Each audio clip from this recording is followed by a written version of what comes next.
The last time I saw my dad, we were waiting silently by the river banks while he spear fished our dinner. When he finally caught one and screamed victory, something sucked him underwater like he was nothing. I was petrified, my mouth dry as I tried to understand what was going on, and my mum pulled me next to her. I looked at her, and she was as lost as me. Her incredulous eyes fixated on the moving water, both of us in disbelief, an expectation that he would just come back and start laughing. Instead, a massive splash of water sprayed us both as we saw his limp body swing in the air in the mouth of something. I couldn't tell what it was because it was so grey and strange that my brain couldn't pick up on it. My mum lifted me by the arm and hugged me around the waist. She hauled me away like an empty barrel, weeds whipping me in the face while I tried to look back and screamed for us to go back for Dad. My mum had turned into Mama Bear mode. These days she's a typical old lady, moves slow and talks slowly and patiently, but back then you wouldn't have dared mess with her cubs. When she finally put me down, my uncle was dropping all the wood he had gathered for our campfire and stepping up over the unfinished stints while asking what the hell was going on. My aunt was there too, unseen until she realized there was some kind of commotion, and I could see her blonde head and elf ears sticking out from behind a tent that was already half built. Where's Brian? She asked, hesitantly, after realizing my mom was starting to tear up, and there was no sign of my dad. While my mom started to explain, my heart started to beat faster. I could hear something. Something was walking around, heading straight to us, and everyone else was too distracted to hear it. I tried to say it, but my words were stuck somewhere in my gut. So I tugged at my mom's shirt. She didn't even notice it. Suddenly, a massive, curved blade burst out from the middle of the weeds, making us all jump and my aunt weep. A park ranger stepped out of the dense forest, his face angry at what he was seeing. He had a rough beard built around his jaw and chin, a ranger hat on, and a pair of sunglasses hanging down into his jacket's opening, with thick pants and heavy boots crushing any plants and rocks under him. He asked us what the hell we were doing there. When my uncle tried to talk, the ranger whispered to us between gritted teeth that this was not a camping ground and that we needed to go. There were no signs anywhere that said that, which is what my uncle tried to say, but the man's eyes were filled with a mix of rage and panic. He stopped my uncle, came really close to his face with his massive knife, pointed at my uncle's chest, and said, "Leave right now, or die here." Then he made a shush gesture, stepped aside and pointed with his knife at the pathway he'd created.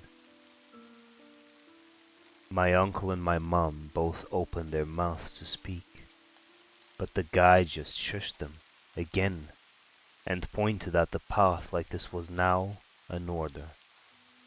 My mum couldn't take this, and instead shouted at him that my dad was in some kind of danger, and that he had been taken by something in the river.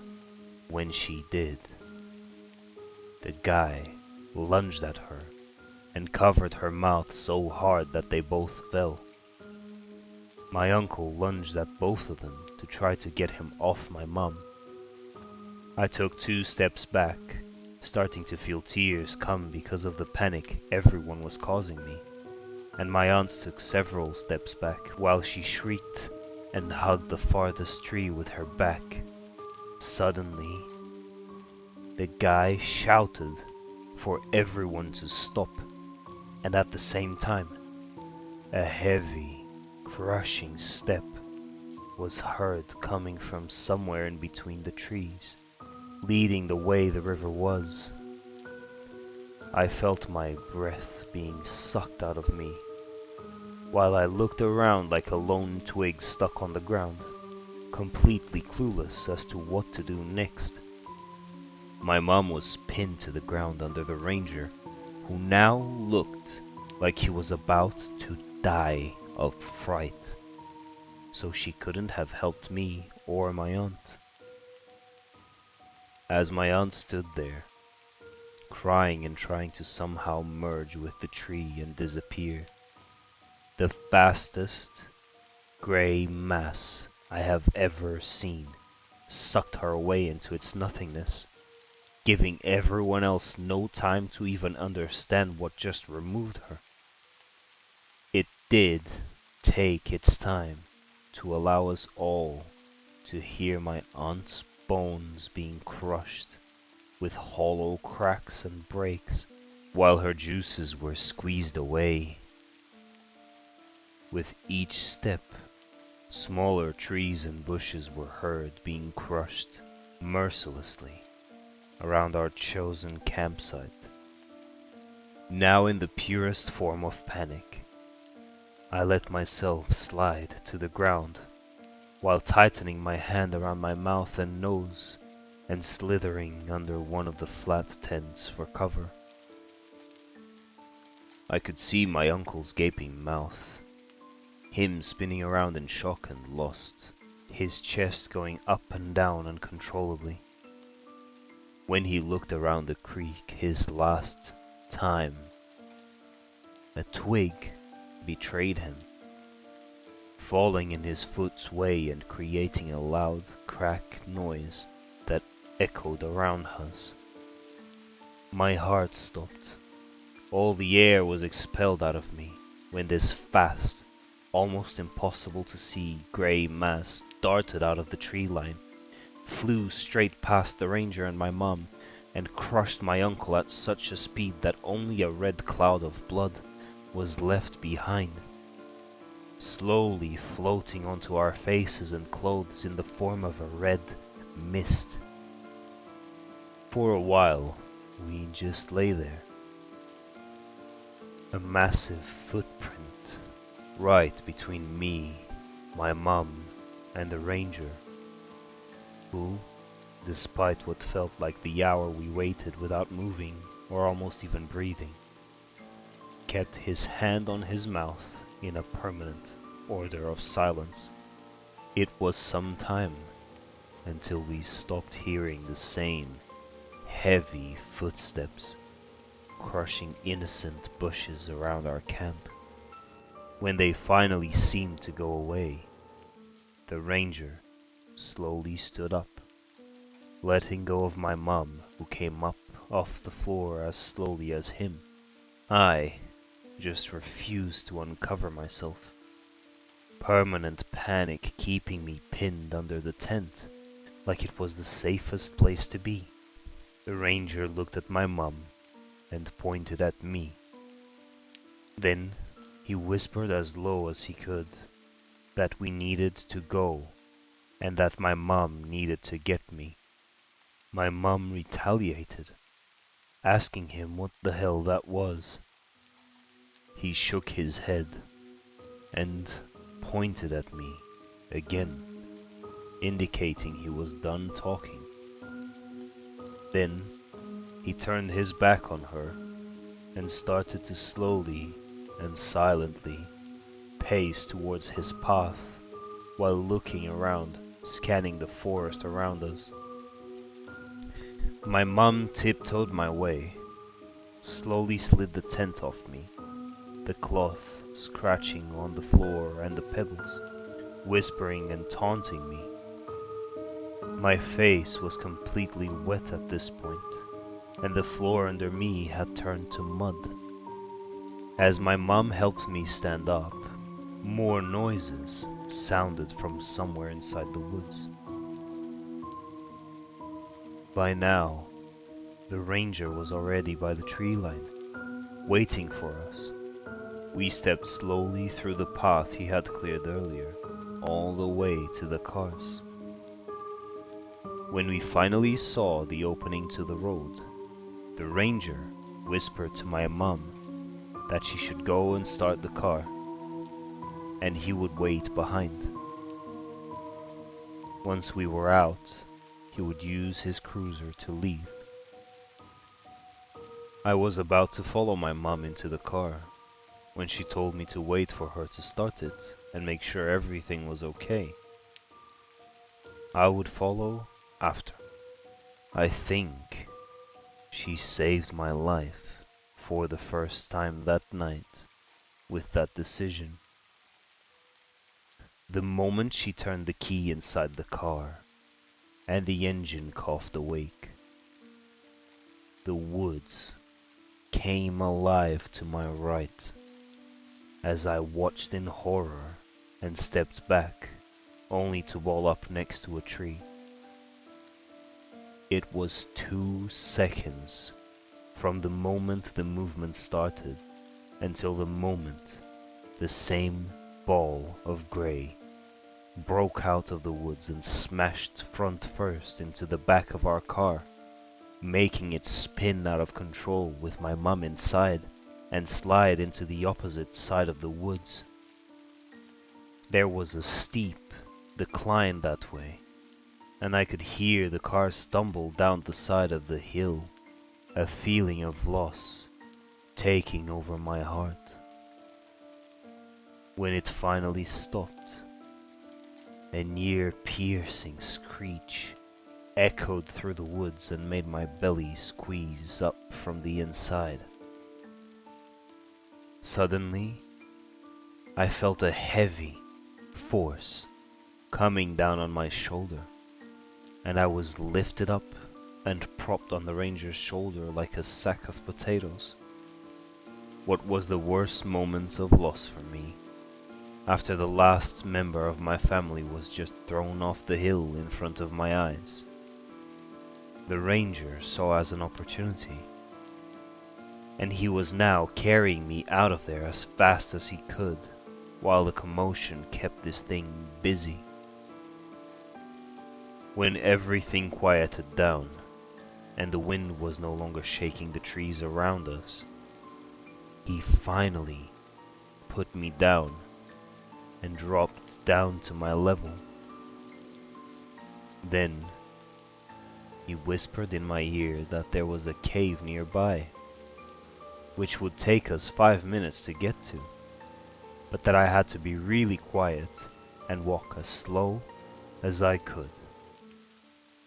I didn't even feel like walking, but at this point, he was making me. He towered over me, my height barely getting me to half of his body. He picked up a big, dead tree branch and started breaking the path ahead, slowly moving the bushes aside, almost without making a sound.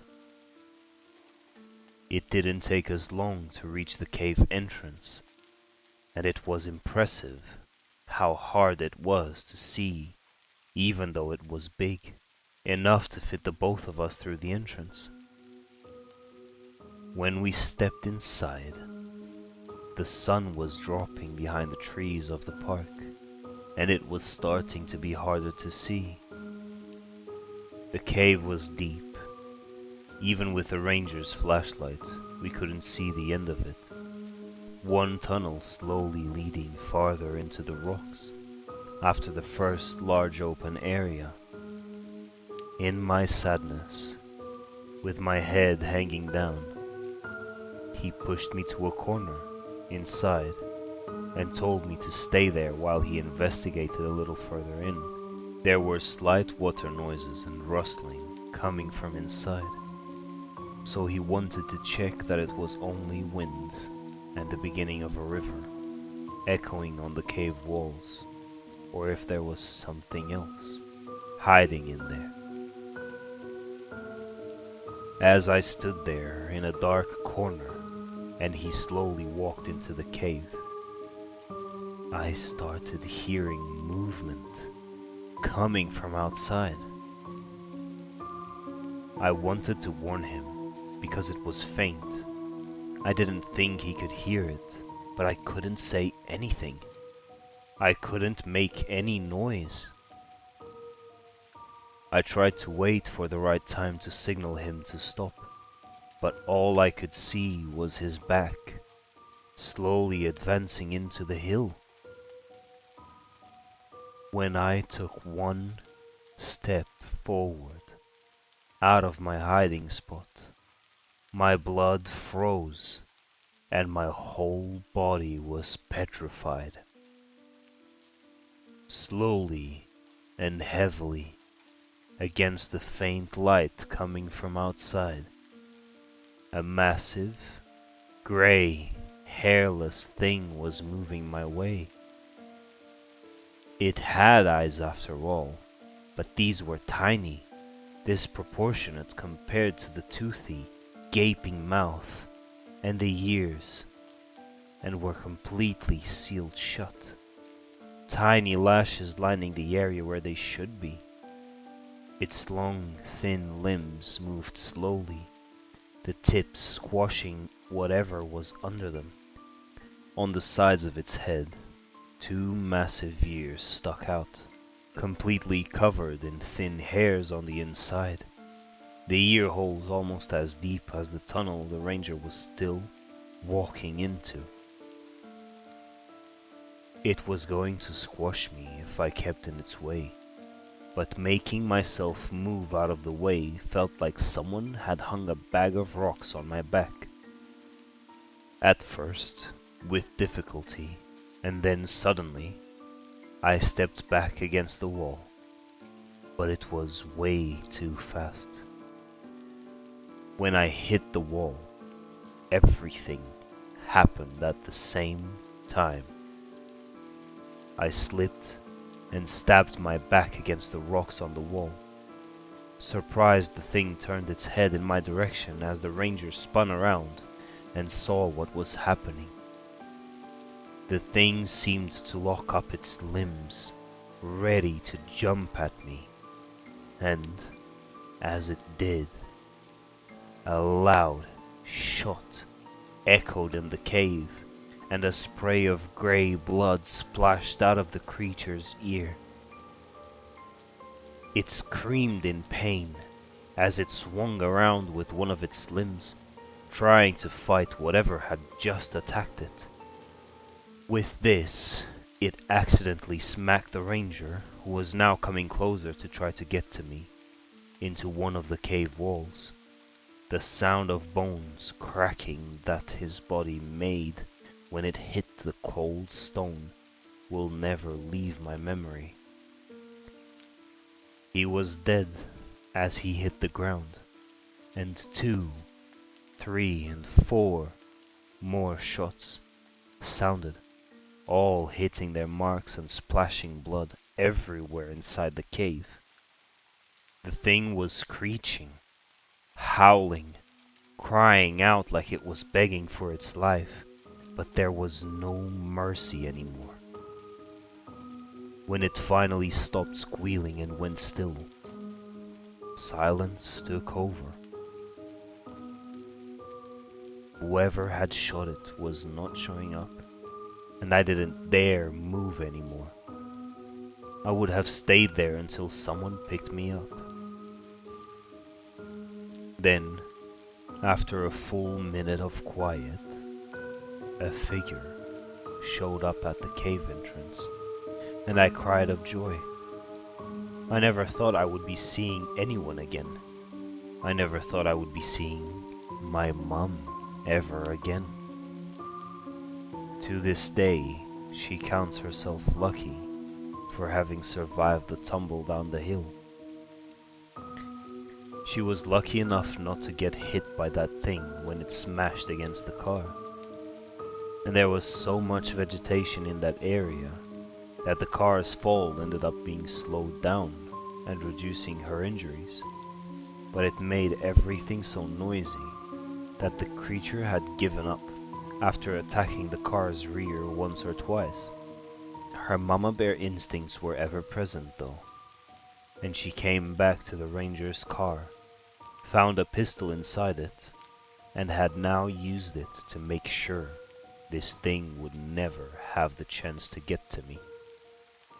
She found me and gave me a big hug. But we were still not out of the woods, literally. She checked on the ranger, who was completely gone. His name tag read T. Robinson. He would be remembered, just as the rest of my family. She took the keys to get his cruiser running, and then came back to me to drag me out of that place forever. As she did, I still looked back once. What I saw will keep me away from camping trips for the rest of my life. And the same goes for everyone else who I can give warning to. Next to the dead creature, 3 small grey things were approaching, hesitantly. They were the size of baby elephants and looked like smaller versions of the same horrifying thing. They were her babies.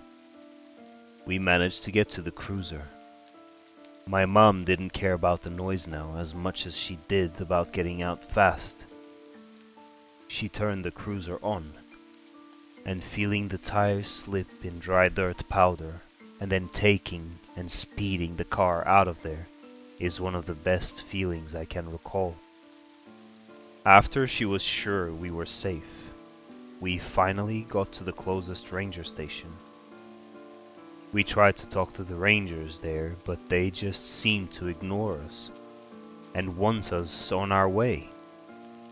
Looking back at it now, I don't blame them. I've never seen that area of the park again, or any other area, but we never saw any news about any of what happened, and the only proof we have apart from our memory are my dad's, my uncle's, and my aunt's empty graves. We still visit them, and we still try to know if Ranger Trevor Robinson has ever been found and buried. We have now received numerous threats from the government, trying to stop us from knowing more about him, but I don't think my mom will stop. She probably thinks that, as an old lady, she's unstoppable.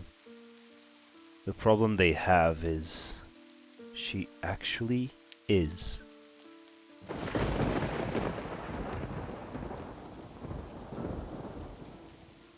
If you enjoyed this original creepypasta, don't forget to subscribe to the channel. More is coming. I've been trying to change things up and make the videos better for you each time I upload. Hopefully, I can slowly improve. If you got this far, please leave a like and comment what you thought about the video. I do 1-minute horror stories as shorts, which you might also enjoy, especially if you like a chill at night in bed. I hope you're not going camping anytime soon, and if you are, I hope there's nothing out there waiting for you. Don't forget to check out our other videos, and before you go, are you sure you locked all your doors?